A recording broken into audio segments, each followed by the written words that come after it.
Now, if you look at the center of the graph, we talk about, we have arrows that go down, and that's the change. The manager is the person, the boss, the leader is the person who needs to communicate the change, okay?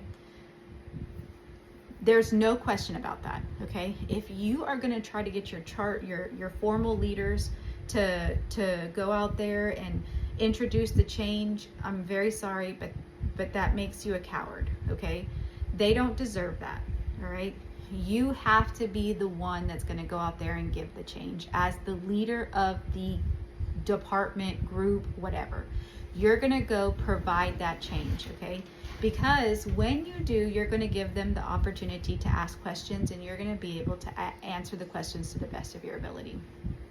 You'll notice the other side, the pushback is going to come back. You want the pushback to come to you. You don't really want the pushback to come to the other two groups, because they're not always going to be the most prepared to answer it, okay?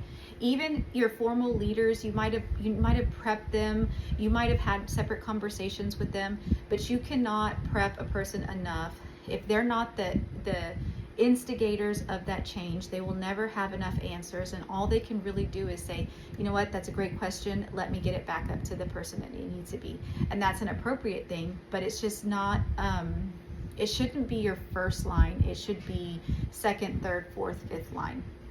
And so your enforcers should know about the change, and more importantly, you should give your enforcers or your formal leaders in the change before you give it to the staff. That way they can be your test group and really get all the questions that they think that they might that might be asked, and they can get all that prepared for you, and so you can use them as a good first try type of environment. You know, you do run the risk of them sharing that information before you're ready. It's a risk you run every single time. But it's important to let them be prepared before it happens, okay?